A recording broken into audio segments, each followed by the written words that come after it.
பரிசுத்த வேதாகமத்தை வார்த்தைகளின் அர்த்தங்களை தெரிந்து கொண்டு தியானிக்கும் பொழுதுதான் முழுமையான அர்த்தத்தை நம்மால் புரிந்து கொள்ள முடியும்.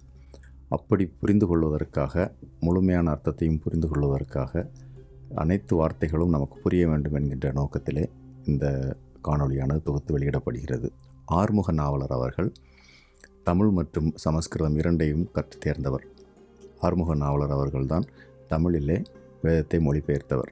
சமஸ்கிருத சொற்கள் அநேகமாக நம்முடைய வேதத்திலே, தமிழ் வேதாகமத்தில் இருப்பதை காண முடியும். அத்தகைய வார்த்தைகளுக்கு நமக்கு முழுமையான அர்த்தம் தெரிய வேண்டும் என்பதற்கான ஒரு முயற்சி தான் இந்த முயற்சி. முதலாவதாக ஆதியாகமம் 42ஆம் அதிகாரம் 23ஆம் வசனத்திலே டுபாசி என்ற ஒரு வார்த்தை வருகிறது.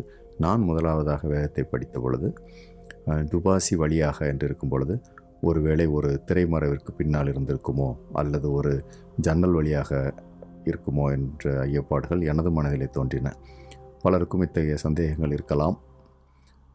டுபாசி என்றால் மொழிபெயர்ப்பாளர் என்று பொருள்.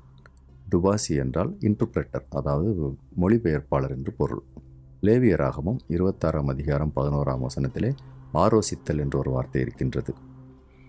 ஆரோசித்தல் என்றால் மிகுதியான ஒரு வெறுப்பு என்று அர்த்தமாகும். எண்ணாகமம் 4ஆம் அதிகாரம் 6ஆம் வசனத்திலே தகசு தோல் என்று ஒரு இடத்திலே குறிப்பிடப்படுகின்றது. தகசு என்றால் வெள்ளாடு என்று அர்த்தம். 2 சாமுவேல் 8ஆம் அதிகாரம் 14ஆம் வசனத்திலே தானயம் என்ற ஒரு வார்த்தை வருகிறது. தானயம் என்றால் மிலிட்டரி அவுட் போஸ்ட், அதாவது அந்த பிராந்தியத்தையோ அந்த நாட்டையோ அந்த பகுதியையோ காவல் காக்கின்ற 500 பேர் கொண்ட காவற்காரர்கள் அடங்கிய ஒரு குழு ஊரின் எல்லைகளிலே இருந்து பாதுகாப்பு பணியை செய்வர். அதைத்தான் தானயம் என்று அழைப்பர். 2 சாமுவேல் 16ஆம் அதிகாரம் 22ஆம் வசனத்திலே உப்பரிகை என்று ஒரு வார்த்தை வருகிறது. உப்பரிகை என்றால் வீட்டின் மேல் தளம் அல்லது மொட்டை மாடி என்று பொருள்படும். 1 ராஜாக்கள் 9ஆம் அதிகாரம் 15ஆம் வசனத்திலே அமஞ்சி வேலை செய்கிறவர்கள் என்று ஒரு இடத்திலே குறிப்பிடப்படுகின்றது. அமஞ்சி வேலை என்று வருகின்றது. அமஞ்சி வேலை என்றால் அந்த காலத்திலே எதிர்நாட்டுடன் போரிட்டு அந்த நாட்டின் மக்களை தன்னுடைய நாட்டின் அடிமைகளாக கொண்டு வரும்பொழுது கடினமான வேலைகள் அந்த மக்களுக்கு கொடுப்பது வழக்கம். எதிர்நாட்டிலிருந்து பிடித்து வரப்பட்டு அடிமைகளாக தன் நாட்டில் இருக்கிற மக்களுக்கு கொடுக்கப்படுகின்ற கடினமான வேலைகளை அமஞ்சி வேலை என்று சொல்வர். சங்கீதம் 34ஆம் அதிகாரம் 12ஆம் வசனத்திலே அபேட்சித்தல் என்று ஒரு வார்த்தை வரும். அதாவது உள்ளான மனதிலிருந்து ஏற்படுகின்ற ஆழ்ந்த விருப்பம் என்பதுதான் அதனுடைய பொருள். சங்கீதம் 41:13ஆம் வசனத்திலே அனாதி என்ற ஒரு வார்த்தை வருகிறது. அனாதி என்றால் அனாதை அல்ல, அனாதி என்றால் எவர்லாஸ்டிங், அதாவது முடிவில்லாத, என்றும் நிலைத்திருக்கக்கூடிய என்று அர்த்தம். சங்கீதத்திலே ஒரு சில இடங்களிலே ராகத்தலைவன் என்கின்ற ஒரு வார்த்தை வருகின்றது. ராகத்தலைவன் என்றால் இசை அமைப்பாளர் என்று அர்த்தம். சங்கீதம் 79ஆம் அதிகாரம் 4ஆம் வசனத்திலே சக்கந்தம் என்ற ஒரு வார்த்தை வருகிறது. சக்கந்தம் என்றால் ஒரு கேலி கிண்டல் செய்வது போல எடுத்துக்கொள்ளலாம். அதைவிட சரியாக சொல்வதாக இருந்தால் ஒரு குறிப்பிட்ட ஆட்களை தனக்கு சாதகமாக வைத்து கொண்டு தான் சொல்வதெல்லாம் சரி என்று சொல்வதற்கான மக்களை தன்னுடன் வைத்துக்கொண்டு அடுத்தவர்கள் கூறும் கருத்து சரியானதாக இருந்தாலும் அவர்களை மட்டம் தட்டி பேசுவதுதான் சக்கந்தம். உன்னத பாட்டு 6ஆம் அதிகாரம் 5ஆம் வசனத்திலே அழகபாரம் என்று ஒரு வார்த்தை வருகிறது. அழகபாரம் என்றால் சிகை அலங்காரம், அதாவது ஹேர் ஸ்டைல். ஏசாயா 27ஆம் அதிகாரம் 1ஆம் வசனத்திலே லிவியாதான் என்று ஒரு வார்த்தை வருகிறது. லிவியாதான் என்பது அந்த காலத்திலே இருந்த ஒரு கொடூரமான ஒரு ராட்சத கடல் வாழ் விலங்கு. அதை அடக்குவதோ அதை பிடிப்பதோ என்பது இயலாத காரியம். கடலிலே பயணிப்பவர்களுக்கு அது அந்த காலத்தில் இருந்த சிறிய வகை படகுகள், கப்பல்கள் அனைத்தையும் கூட அவை நொறுக்கக்கூடிய அளவுக்கு சக்தி வாய்ந்தது. இப்பொழுதும் கூட கடலின் ஆழமான பகுதியான மரியானா ட்ரெஞ்ச் பகுதியிலே அவை இருக்கக்கூடும் என்று அறிவியல் ஆராய்ச்சியாளர்கள் கருதுகின்றனர்.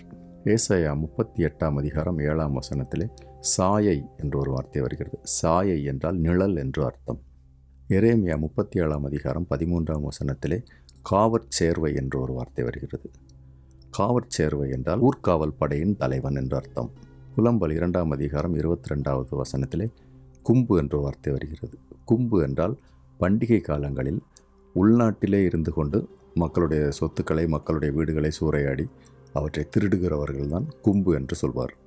எசேக்கியேல் 22ஆம் அதிகாரம் 9வது வசனத்திலே மலைகளிலே சாப்பிடுகிறவன் சபிக்கப்பட்டவன் என்பது போன்ற ஒரு வசனம் உண்டு. அதாவது மலைகளின் மேல், சாதாரணமாக மலைகளின் மேல் சமைத்தோ சோறு கொண்டு போய் சாப்பிடுவதோ அல்ல. அதன் அர்த்தமாவது மலைகளின் உச்சியில் இருக்கின்ற பிற தெய்வங்களுடைய கோவில்கள் மற்றும் வழிபாட்டு இடங்களில் இயக்கப்படுகின்ற சாப்பாட்டையோ அந்த படையல் பொருட்களையோ உண்ணும் மக்களைத்தான் மலைகளிலே சாப்பிடுகிறவர்கள் சபிக்கப்பட்டவர்கள் என்று அந்த வசனத்திலே குறிப்பிடப்பட்டுள்ளது. எசேக்கியேல் 47ஆம் அதிகாரம் 12ஆம் வசனத்திலே அவிழ்தம் என்ற ஒரு வார்த்தை வருகிறது. அவிழ்தம் என்றால் குணமாக்குதல் என்று அர்த்தம். தானியேல் 11ஆம் அதிகாரம் 14ஆம் வசனத்திலே துண்டரிக்கர் என்று ஒரு வார்த்தை வருகிறது. துண்டரிக்கக்காரர் என்றால் உள்நாட்டு திருடர்கள் என்று அர்த்தம். அப்போஸ்தலர் 19வது அதிகாரம் 35ஆம் வசனத்திலே சம்பிராதி என்று ஒரு வார்த்தை வருகிறது. சம்பிராதி என்றால் செயலாளர் என்று பொருள். 1 கொரிந்தியர் 4ஆம் அதிகாரத்தின் ஆரம்பத்திலே உக்கிரானக்காரர் என்று ஒரு வார்த்தை வருகிறது. உக்கிரானக்காரர் என்பவர் யார் என்றால் தேவ ரகசியங்களை அறிந்து அவற்றை உணர்ந்து அவற்றை பாதுகாத்து அவற்றை தெரியப்படுத்த வேண்டிய மக்களுக்கு சரியான நேரத்திலே தெரியப்படுத்தி அதை பாதுகாப்பவர்களே உக்கிரானக்காரர் என்பவர். உத்தரித்தல் என்ற வார்த்தை எபிரேயர் 2ஆம் அதிகாரம் 9வது வசனத்திலே வருகின்றது. பிறருக்கான துன்பத்தை தானாக முன்வந்து தன்னுடைய துன்பமாக ஏற்றுக்கொள்வதுதான் அதனுடைய அர்த்தம். இந்த வார்த்தைகள் உங்களுக்கு மிகவும் பிரயோஜனமாக இருந்திருக்கும் என்று நான் விசுவாசிக்கிறேன். நன்றி.